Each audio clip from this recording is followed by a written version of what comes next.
In this video, we're going to look at solving the next level of equations, level 2.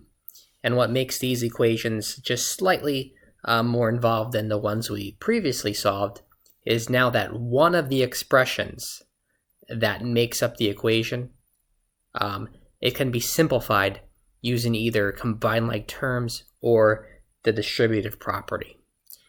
Before you think about solving the equation, you want to simplify one of the expressions.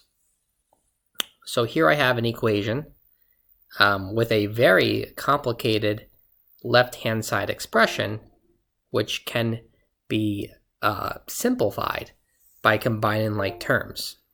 So let's combine like terms first. I have how many x's? 1, 2, 3, 4. So this expression can be rewritten as 4x plus, now let's add our constant terms, 2 plus 4 is 6, plus 6 more is 12. And the right-hand side expression cannot be simplified.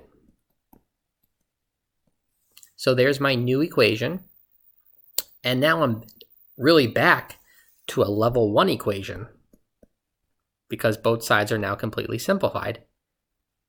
Now I'm going to use the properties of equality to find the solution. The nice thing about this is there are only, there's no variables on both sides, so I can start solving this by using the subtraction property. I'm going to subtract 12 to make 0. And this is going to become 4x equals negative 40.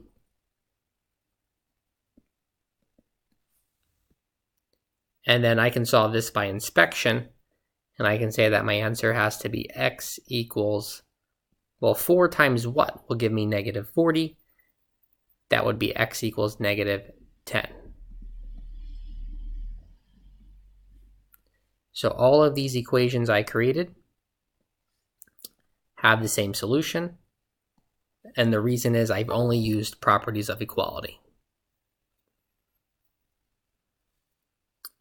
Okay, for our next equation, the right-hand side expression is already simplified as far as it can be, but the left-hand side has parentheses, and that should clue you in that you're going to want to distribute before using the properties of equality.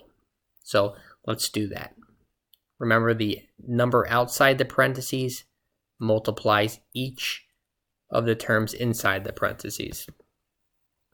So negative 5 times negative 5x will become 25x. Negative 5 times negative 6 is going to be plus 30. And the right-hand side will stay exactly the same. Okay, in this one I do have variables on both sides. And like I mentioned in the previous video, you do have two choices. You can either subtract 25x, or you can add x on both sides. Now, one of these choices is nicer because the variable term remains positive, and that's only going to happen if I add x to both sides. So here's the 0 that I made. This will be negative 22 on the right-hand side, and on the left-hand side I will have 25x plus 1x is 26x plus 30.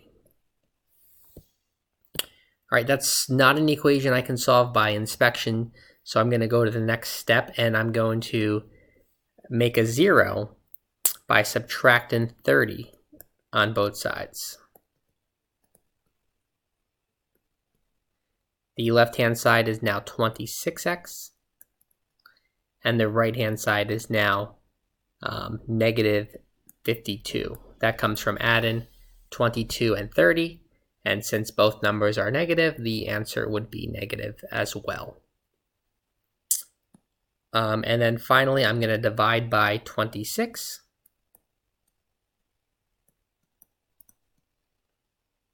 And that's going to leave me with x equals a number. And 26 goes into 52 twice. There's one negative in my quotient, so the overall answer will be -2. So this equation has a solution of -2. So does this one. So does this one. And so does the original one, the one that I'm trying to solve. And again, the reason is the properties of equality preserves the solution as you go. So these are level 2 equations, and it requires you to simplify one of the expressions that makes up the equation.